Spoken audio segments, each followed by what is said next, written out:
بسم اللہ الرحمن الرحیم۔ تعریفیں اس خدا کے لیے جسے عباس نے خدا کہہ دیا ہے، اور تمام ہدیہ درود و سلام اس عباس کے لیے، عباس کے پالنے والوں کے لیے، اور جن کی دعائیں عباس کے ساتھ رہیں ان طیبین و طاہرین کے لیے۔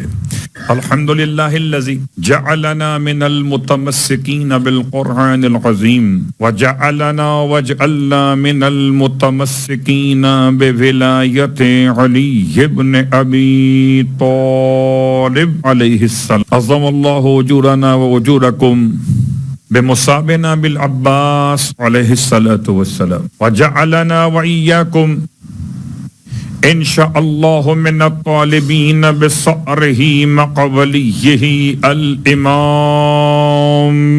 المہدی من آل محمد علیہ السلام۔ اما بعد، فرش عزائے سرکار سید الشہداء پر آپ کی خدمت مقدس میں مسلسل سورہ مبارکہ الزخرف آیت نمبر 28 کے حوالے سے گفتگو جاری و ساری ہے بعنوان شرح زیارت ناہیہ۔ اور یقیناً اللہ کے ولی نے، سرکار سید الشہداء کے وارث نے، حضرت عباس کے بھتیجے نے اپنے تمام تر شہدائے کربلا کی خدمت میں دو انداز سے سلام پیش کیے۔ ایک زیارت ناہیہ مخصوص کی امام حسین علیہ السلام کے لیے، ایک زیارت ناہیہ مخصوص کی شہدائے کربلا کے لیے، اور دونوں زیارتوں میں الگ الگ انداز سے امام زمانہ علیہ الصلاۃ والسلام نے گفتگو۔ عام طور پر عاشور کے دن وہ زیارت ناہیہ تو پڑھ لی جاتی سرکار سید الشہداء کے بارے میں، کہ جس میں امام نے انبیاء کے سلام کے ساتھ، معصومین اور اہل بیت اطہار کے سلام کے ساتھ، ملائکہ پروردگار کے سلام کے ساتھ، اپنے جد سرکار سید الشہداء کے اعضائے بدن میں 7 اعضاء کے نام لیے، اور ہر ایک عضو بدن پر الگ الگ انداز سے سلام پیش۔ البتہ زیارت ناہیہ شہدائے کربلا میں، جیسے کہ میں نے کل آپ کی خدمت میں جناب قاسم کے حوالے سے امام زمان کا مرثیہ زیارت ناہیہ کا پیش کیا، اس میں امام نے اس حالت کو بیان کیا جو عام طور پر کوئی اور بیان نہیں کر، کہ کیسے حضرت قاسم نے چچا کو پکارا اور سرکار سید الشہداء کتنی بےتابی کے ساتھ آگے بڑھے۔ کیفیت مولا حسین کو اور کون بیان کر سکے، کس طرح آگے بڑھے، سوائے اس کے کہ جو مقام منیت پر فائز ہو، جو وارث بھی ہو اور مزاج حسین بھی رکھتا ہو۔ اس لیے آپ نے فرمایا کالصقری، جیسے کوئی باز اپنے شکار پر جھپٹتا ہے، فجل الحسین علیہ کالصقر، حسین ایسی تیزی کے ساتھ آگے بڑھے، یہ تشبیہ کوئی اور نہیں دے سکتا۔ اللہ اکبر۔ تو اسی انداز سے آج آپ کی خدمت میں اس مقام پر واپس لوٹنے سے پہلے جہاں کل آپ کو چھوڑ کے گیا تھا، سورہ زخرف کی 1.5 آیت ایسی ہے کہ جو آپ سب کو زبانی یاد ہے، 2 آیت پوری نہیں، کیونکہ مسلسل استعمال میں اور ایسے استعمال میں ہے کہ بسا اوقات تو پڑھنے والوں کو یہ بھی نہیں معلوم کہ یہ دعا پڑھ رہے ہیں کہ آیت پڑھ رہے ہیں۔ جیسے ابھی دعائے کمیل میں کتنی آیتیں موجود ہیں اندر، مولا کائنات کی بارگاہ مقدس سے یہ دعا، اور گرچہ بہت بار اس منبر سے علماء نے، خطبہ نے بیان کر دیا ہوگا، لیکن پھر ایک مرتبہ اور دعائے کمیل کی تلاوت خالی شب جمعہ کوئی فارمیٹیو نہیں ہے کہ ہم نے اس کو معمول کے لحاظ سے پڑھ لیا، نہیں، بلکہ وسعت رزق کے لیے پڑھی ہے۔ جس کی روزی تنگ ہو رہی ہے، شب جمعہ نہیں، جس کا مسئلہ روزگار کا ہے، کاروبار کی برکت نہیں ہو رہی، جاب چھوٹ گئی ہے، تو اس سے بہتر وہ کون سی دعا ہوگی؟ اس میں امام نے خدا سے اتنا قریب کیا کہ اسے سری اور رضا کہہ دیا ہے، سارے مسائل کو سولو کرتے ہوئے، کہ جن بنیادوں پر دعا قبول نہیں ہوتی، مصیبتیں آتی ہیں، وہ گناہ پہلے بخشوائے گئے، پھر خدا سے قریب بتائے گئے۔ اس دعائے کمیل کی برکت۔ اس کے ساتھ ساتھ دوسری بات کہ اگر انسان دشمن کا خوف رکھتا ہو، تو دشمن کے خوف کو دور کرنے کے لیے دعائے کمیل بہترین دعا ہے. جس کو خوف ہو کسی دشمن سے، اسے چاہیے کہ دعائے کمیل کو وسیلہ بنائے اور روز پڑھے، صرف شب جمعہ نہیں. وسعت رزق، دشمنوں کے شر سے حفاظت اور حاجات کی برآوری کے لیے دعائے کمیل. اس کی جو حاجت ہو اس حاجت کے لحاظ سے پڑھے. اب رہا یہ مسئلہ کتنے دن پڑھیں، ہم لوگ عام طور پہ پوچھتے ہیں کتنے دن پڑھیں، کس وقت پڑھیں. چونکہ روایت میں نہ دن کا عنوان آیا نہ وقت کا حوالہ آیا، تو یہ تو آسانی ہو گئی. جب تک دن ہو پڑھیے، جب تک وقت رہے پڑھتے رہیے، یہاں تک کہ امام وقت کا وقت ہو جائے، جب تک آپ کا مسئلہ سولو نہ ہو. اچھا ہم تو ویسے ہی اس بات کے عادی، مسئلہ سولو ہوا اور پھر کون سی دعا اور کیسی دعا، مع السلام. جب تک مسئلہ سولو نہیں ہوا تو پھر علم کے پاس بھی ہیں، پھر قرآن کے ساتھ بھی ہیں، پھر دعائے کمیل کی تلاوت میں بھی ہیں. تو دعائے کمیل خالی اس لیے نہ پڑھیے کہ شب جمعہ پڑھائی گئی تو پڑھ لی.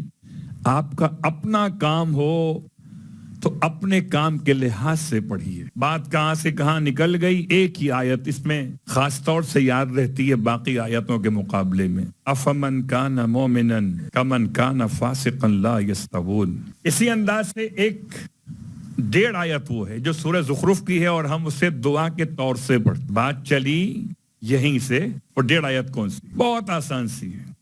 آیت نمبر 13 کا آخری حصہ اور آیت نمبر 14 پوری. سبحان الذی سخر لنا ھذا وما كنا له مقرنین وانا الى ربنا لمنقلبون. یہ کہاں پر لکھا ہے؟ یہ حدیث نہیں ہے، یہ کوئی دعا نہیں ہے، یہ قرآن مجید کی آیتیں ہیں. اب خیال کیجئے گا، کبھی اگر گھر میں یا گاڑی میں آپ نے اس دعا کو لکھوا لیا ہو یا لگا لیا ہو اور پلاسٹک کوٹنگ کے بغیر ہو، تو اسے صفائی کے دوران ہاتھ بغیر وضو کے لگانا حرام. تفصیل کو چھوڑتا ہوں، سورہ زخرف کے اعتبار سے ایک پیغام تھا کہ ویسے کسی اور سورے میں یہ آپ کو شاید نہ ملے، ہے ہی نہیں، اسی سورے کے اندر ہے. اور اسی سورے میں امام زمان کا تذکرہ بھی ہے. وَجَعَلَهَا كَلِمَةً بَاقِيَةً فِي عَقِبِهِ. اور اسی کلمہ باقیہ نے یاد کیا زیارت ناہیہ میں ایک اور کلمہ خدا کو. اس کلمہ خدا تک پہنچنے کے لیے ہم نے سفر طے کیا، 21 انبیاء کے نام مکمل کر دیے. آج 22ویں نام پر ہم آ گئے. کوشش تو تھی کہ بڑی تیزی کے ساتھ چلیں، لیکن بہرحال انبیاء کے ذرا سے تذکرے بھی اتنے طولانی ہو گئے کہ بات یہاں تک پہنچ. السلام علی عیسیٰ روح اللہ و کلمت، لفظ کلمہ. سلام ہو عیسیٰ پر. اچھا خوب، عیسیٰ پر سلام. حضرت عیسیٰ علیہ السلام کے بیان سے پہلے کل بالکل جاتے جاتے تذکرہ ہوا تھا، لیکن مکمل نہیں کیا تھا. اس سے پہلے کہ میں مجلس پڑھ کے اتروں پھر کوئی سوال کر لے. کیا نام تھا وہ؟ جناب یحییٰ، حضرت زکریا کے لخت جگر. اور پورے روئے زمین پر جناب یحییٰ کا نام اس لیے یحییٰ رکھا گیا کہ یحییٰ ایسے معجزاتی طور پر پیدا ہوئے کہ زکریا بوڑھے ہو چکے تھے اور زکریا کی ماں حضرت عیشا خاتون بانجھ ہو چکی تھی. یہ بانجھ تھیں اور وہ بوڑھے تھے، تو یہاں بھی امکان نہ تھا ظاہر اسباب کے طور پر، اور یہاں بھی امکان نہ تھا ظاہر ساخت خاتون کے طور پر. تو اب ان دونوں کے امکانات کے ختم ہونے کے بعد خدا نے ایک نئی زندگی دونوں کی زندگی میں بنا دیا یحییٰ کو بھیج کر. اللہ اکبر. بہت سی مثالیں ہو سکتی ہیں.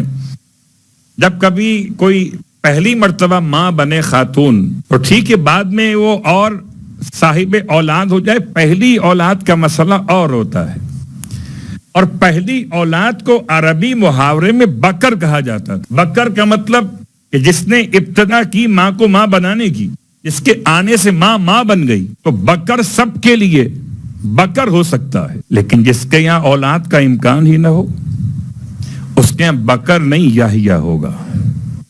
الحیات، یحییٰ کا ترجمہ ہے حیات. اور ایسی حیات کہ دونوں میں موت کی علامت تو تھی، حیات کی علامت نہیں تھی، حضرت زکریا اور جناب یحییٰ کی زندگی سرکار سید الشہداء کے اعتبار سے مطابقت رکھ. تو آئیے سورہ احقاف کی آیت نمبر 15 پہ آتے ہیں، جہاں پروردگار عالم میں شب جمعہ بھی ہے. شب جمعہ خاص طور سے دل چاہتا ہے کہ ذرا سا عظمت والدین پر بھی گفتگو ہو جائے.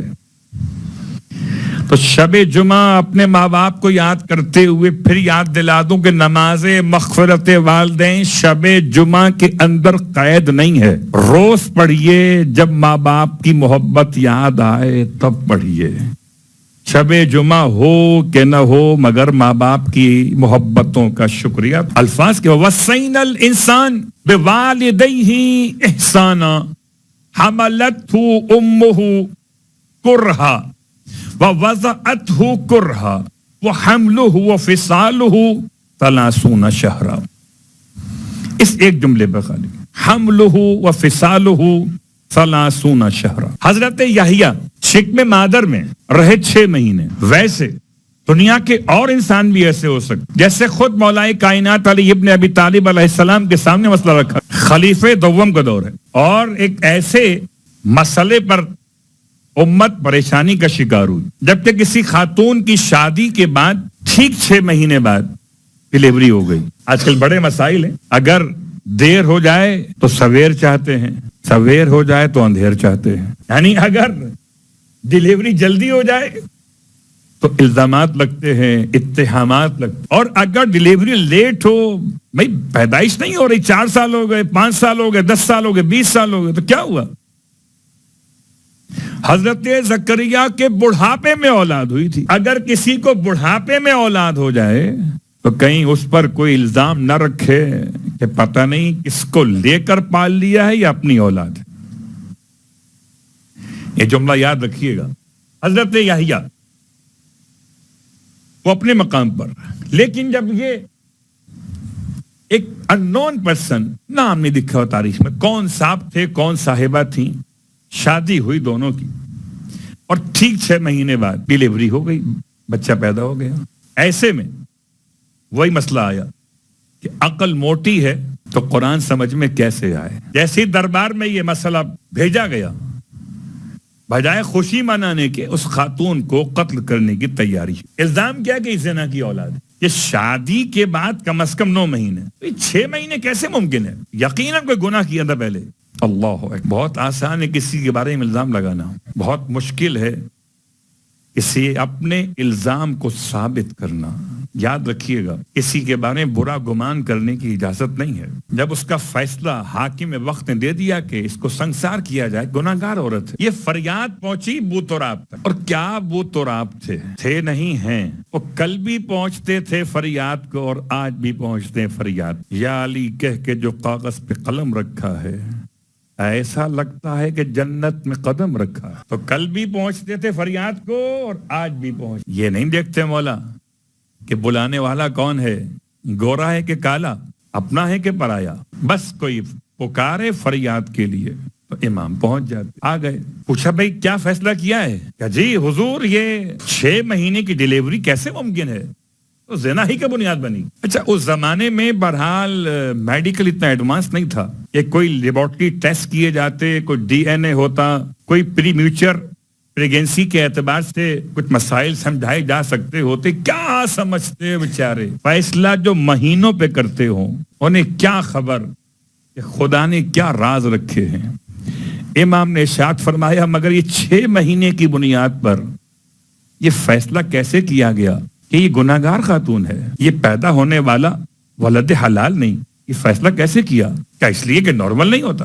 امام نے ارشاد فرمایا مگر قرآن میں موجود ہے.